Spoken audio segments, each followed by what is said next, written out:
Rupali please, तू अर्जुन समोर अपर्णाच्या असण्या नसण्याबद्दल नको बोल. अहो, अपर्णा माझी पण कुठेतरी होतीच ना. हेच हेच करायचं नाही आपल्याला. जोपर्यंत अपर्णाबद्दल ठोस काही कळत नाही ना, तोपर्यंत हा विषय आपण टाळू. ठीक आहे, भाऊजींसमोर परत मी या विषयावर काहीच नाही बोलणार. पण तुम्ही मला एक सांगा, तुम्हालाही असंच वाटतंय का की अपर्णा जिवंत असेल? माझ्या वाटण्यानं काय होतंय रुपाली? हे माझ्या प्रश्नाचं उत्तर नाही. तुला या विषयावर आत्ताच का बोलायचे? किती दिवस टाळणार आहे हा विषय आपण? ठीक आहे, तुला ऐकायचंय ना तर ऐक. प्रॅक्टिकली पाहायला गेलं तर अपर्णा वाचलेली नाहीये, आणि हे मान्य करणं मला अर्जुन इतकं जड जातं.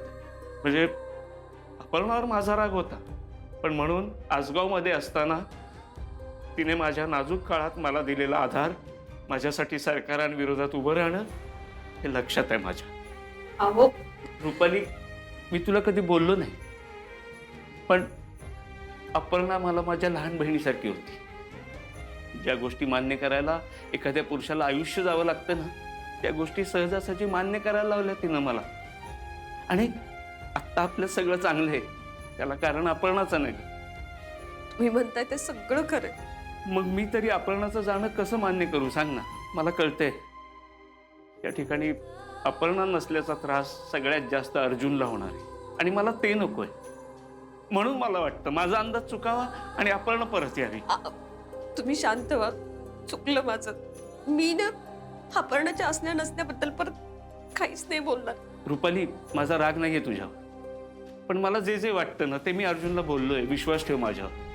आणि अर्जुनचं मन मानत नाही ना, तोवर तू कोणाचंच ऐकणार नाही. कधी कधी दिसतं ते नाकारता येत नाही, पण अनपेक्षित गोष्टी घडून जातात, आणि तसं झालं ना तरच अपर्णा परत येईल. अपर्णा आपल्यातून जावी असं मलाही नाही वाटत हो. नाही रुपाली, तुझा हेतू शुद्ध असेल, पण कधी कधी सत्य स्वीकारायला विशिष्ट वेळ यावी लागते. पण कधी कधी सत्य बाहेर यायला विशिष्ट वेळ जावी लागते. तो वेळ घेऊ आपण आणि बघूया काय होतंय ते.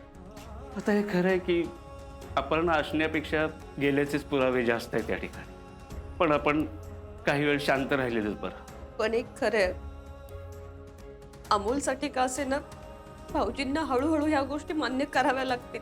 खरं आहे, अपर्णाचं असं अचानक जाणं कोणालाच पचणार नाही. म्हणून आपण थोडा वेळ घेऊया, बघूया काय होतंय ते. ठीक आहे. रुपाली, देवाकडे माझी आता एकच प्रार्थना आहे की अपर्णाबद्दल जे काही झालंय ते लवकरात लवकर अर्जुनने ऍक्सेप्ट करावं.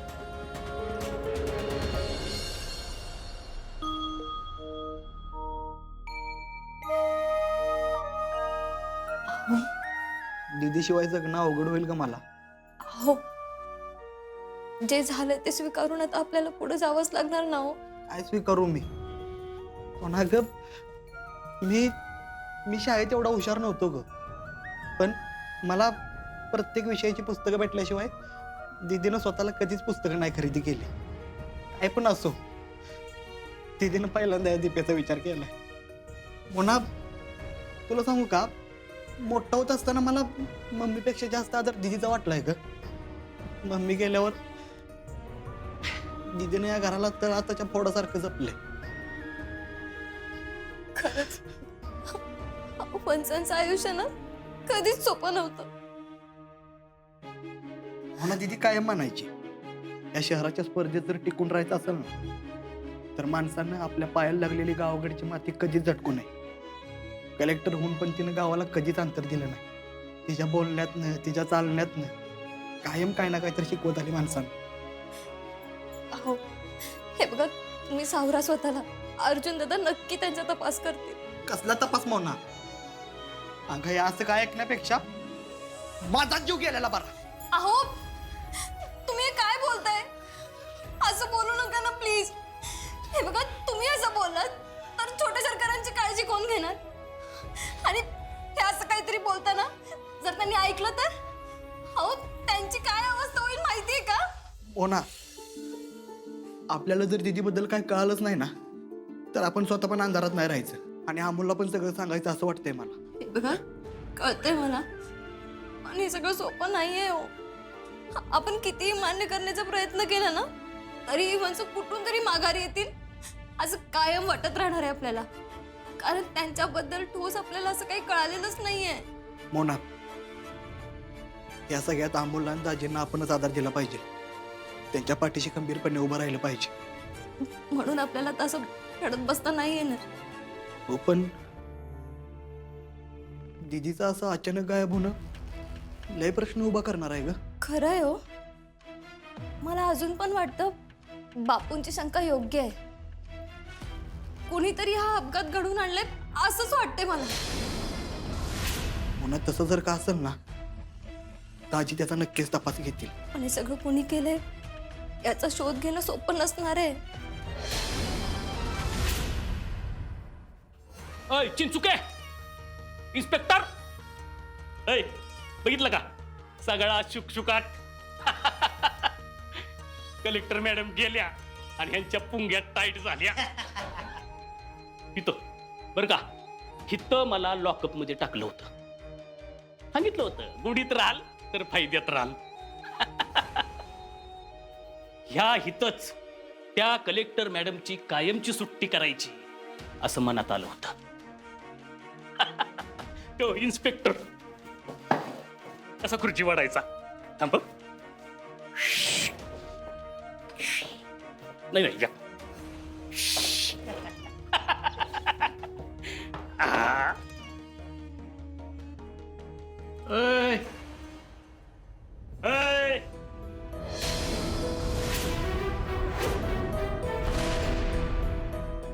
अहो, लोकप्रतिनिधी म्हणून मी इथं आलोय आणि लगेच तुम्ही ऐची भाषा बोलायला लागला.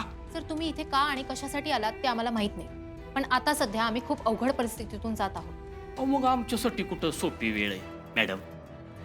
कार्यनिष्ठ, तत्वनिष्ठ, धडाडीच्या कलेक्टर त्यांच्याविषयी बातम्या ऐकल्या आणि तातडीनं इकडे निघून आलो. म्हणलं कसं आहे, ह्यावेळी आपण हिथं पाहिजे आणि हिथं नाही पोचलो तर काय उपयोग. जो तपास करायचा आहे तो आम्ही करतोय.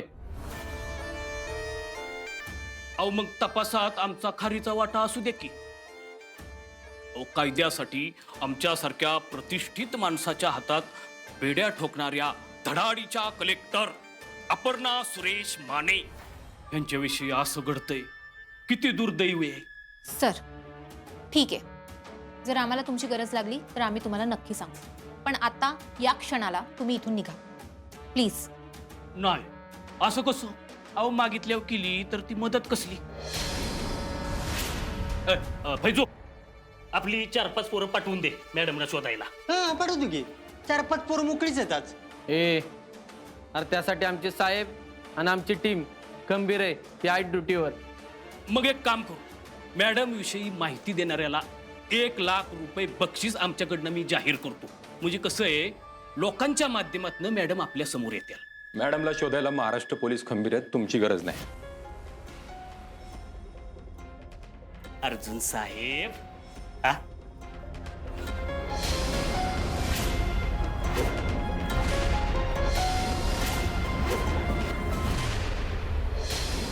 ठेवला नाही. कसं आहे, जोपर्यंत माणूस आपल्याला पटत नाही तोपर्यंत आपण हात सुद्धा ठेवत नाही. विश्वास ठेवा. लोय वाईट वाटत, शपथ.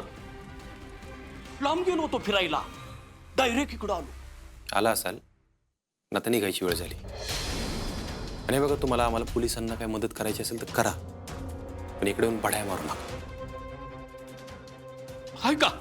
अहो, आम्ही कायद्याचा आदर करतो आणि कायद्याचा आदर करतो म्हणून आम्ही मॅडमचा पण आदर करतो. मनापासून आलो होतो.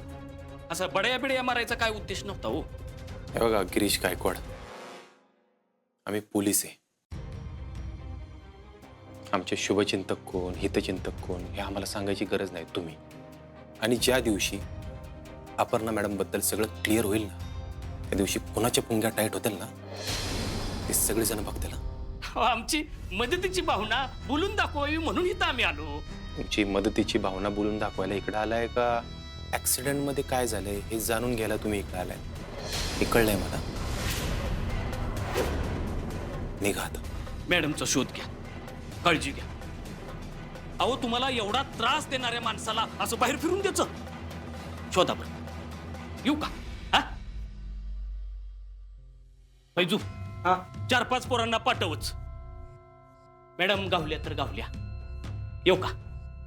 चला.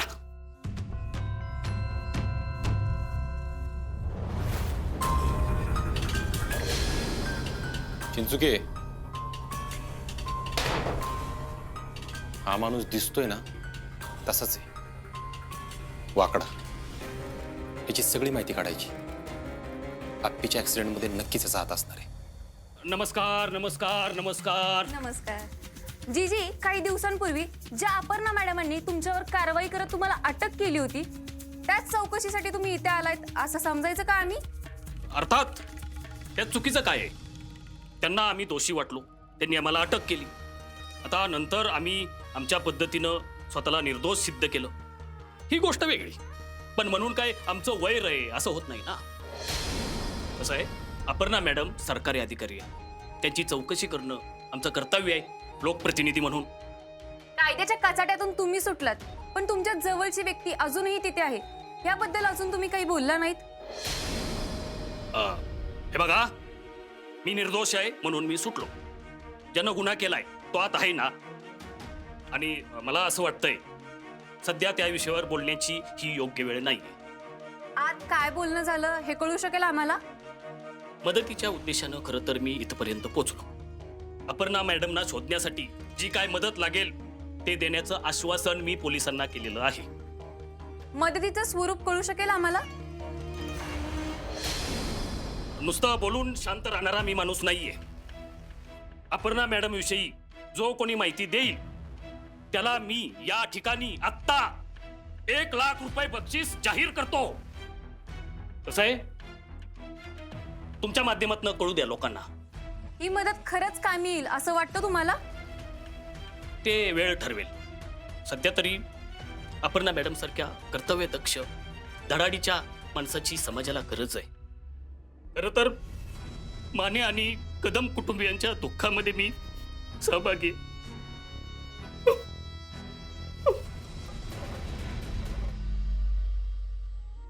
सर, आर्या, मला तुझी माफी मागायची. सॉरी सर, पण त्याची काहीच गरज नाहीये. आर्या, मी दवाखान्यात खरंच चुकीचं वागलो तुझ्याबरोबर. हे बघ, कामाच्या ठिकाणी मी या बाकी गोष्टी नाही आणत, पण जे झालं ते चुकीचंच झालं. मी नको नको ते बोललो तुला, आणि त्याबद्दल खरंच मला मनापासून सॉरी म्हणावंसं वाटतंय तुला. अर्जुन, ठीक आहे. हे बघ, तू कुठल्या सिच्युएशनमधून जातोयस हे कळतंय मला, पण तुला आता मी एवढंच सांगेन, जे काही बोललास ते यापुढे कधीच बोलू नको. अर्जुन, 7 वर्ष अपर्णा मॅडम तुझ्यापासून लांब राहिल्या, तेव्हा आपण एकमेकांना समजून घेतलं होतं, आपण एकमेकांच्या जवळ आलो होतो, आणि आपला साखरपुडा झाला होता. आपण लग्नही करणार होतो अर्जुन. आणि एक दिवस अपर्णा मॅडम अचानक तुझ्या आयुष्यात परत आल्या. अर्जुन, आजपर्यंत मी तुमच्या दोघांमध्ये कधीच येण्याचा प्रयत्न केला नाही अर्जुन. अरे बरोबर आहे तुझं. हे बघ आर्या, आप्पीमुळे आपल्यात अंतर नाही आलं. खरं तर आपलं एकत्र येणं शक्य नव्हतं का? ते मी कधीच मान्य केले अर्जुन. हे बघ, आता मला एवढंच वाटतं की आपण अपर्णा मॅडमला शोधण्यावर भर देऊया. बघू फाईल.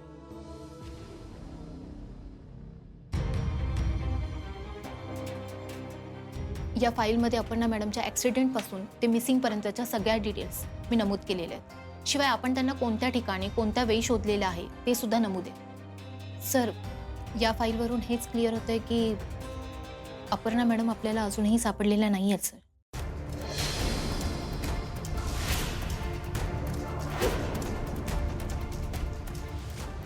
सर,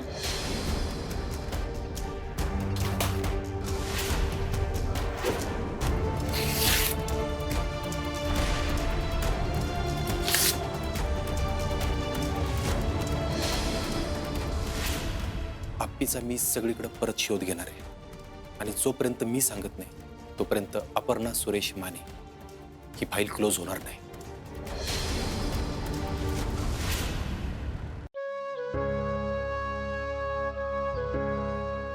बापू, हो, इथं काय करताय तुम्ही? अहो, मी तुम्हाला आत किती शोधलं. विनायकराव, घरात मन नाही लागवतो माझं. बापू असा विचार करून चालेल का सांगा बघू? हा हो, तुम्ही आज सोडून चालणार नाही बापू. असं नाही सोडत मी विनायकराव. तुम्हाला सांगतो, आप्पा फक्त माझी लेकच नसून तिच्या डोळ्यात मी माझी आयुष्यभराची सगळी स्वप्न बघितली होती. कठीण परिस्थितीवर मात करायला, अडचणींवर मात करायला मी तिला तयार केलं होतं. तिच्या असल्या जाण्याच्या छोट्या छोट्या कणभर बातम्या अशा काळजाला घर पाडते तो. बापू अहो, अमोल बरा होणं जसा चमत्कार होता ना, तसाच चमत्कार होऊन आप्पी नक्की घरात परत येईल. तुम्ही असं जीवाला घोर लावून घेऊ नका. विनायकराव, या वयात पोरांचं सुख हीच आपल्यासाठी समाधानाची गोष्ट असते ना. मग याच वयात याच डोळ्यांना हे असलं का बघायला लागतंय हो? बापू समजतंय हो मला. हो हा ज्या तर आई विना पोर हो, फार पोरक झाले बघ. आप्पी हरवल्यापासनं फार भिरभिरतय. तिला शोधण्यासाठी पाखरावाने भिरभिरतय हो.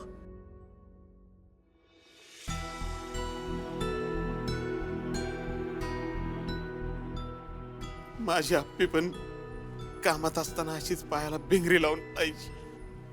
खरंच विनायकराव, आसगाव मधल्या छोट्या गावातनं कलेक्टर पदापर्यंतचा प्रवास असा इतकं सोपा नव्हता हो. माझ्या लेकीनं थोरल्या भावाची स्वप्न स्वतःच्या डोळ्यातनं वाहून मोठ्या कष्टानं कलेक्टर पद मिळवलं.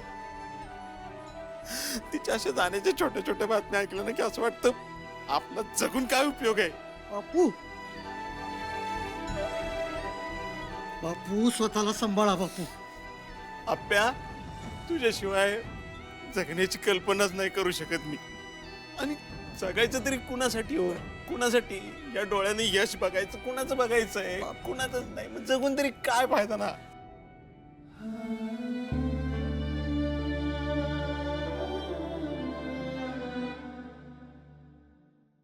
येते अग, आप्पीनं कुणाचं काय बी वाकडं केलं नव्हतं ग. ती सापडल्याची बातमी लवकर कानावर येऊ दे ग.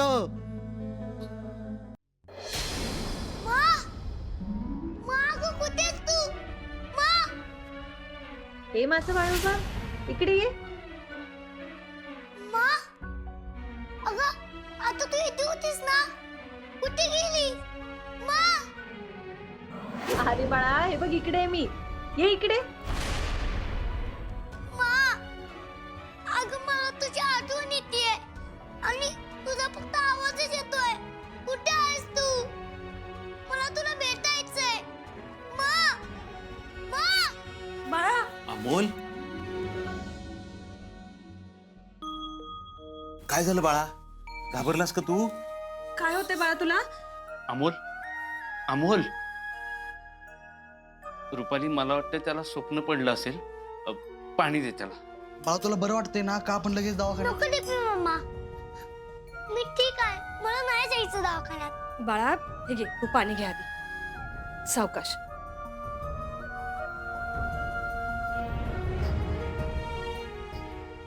अमोल, अरे तुला काही नाही झालं तर एवढं घामेघूम का झालंय? घाबरलास का तू? तुला काही स्वप्न पडलं का? छोटे सरकार, अहो सांगा ना काय झालं? उमा, मला स्वप्नात माचा आवाज येत होता, पण ती दिसलीच नाही. बोल बाळा, अरे तू पहिला शांत हो. आता काही तुला त्रास होत नाही ना? नाही आजोबा, मी ठीक आहे. हो ना, त्याला जरा गोड खायला दे. घसा कोरडा पडलाय त्याचा. हो. नको दीपे मम्मा, मला काहीच खायला नको. माझी मग बरी असेल ना?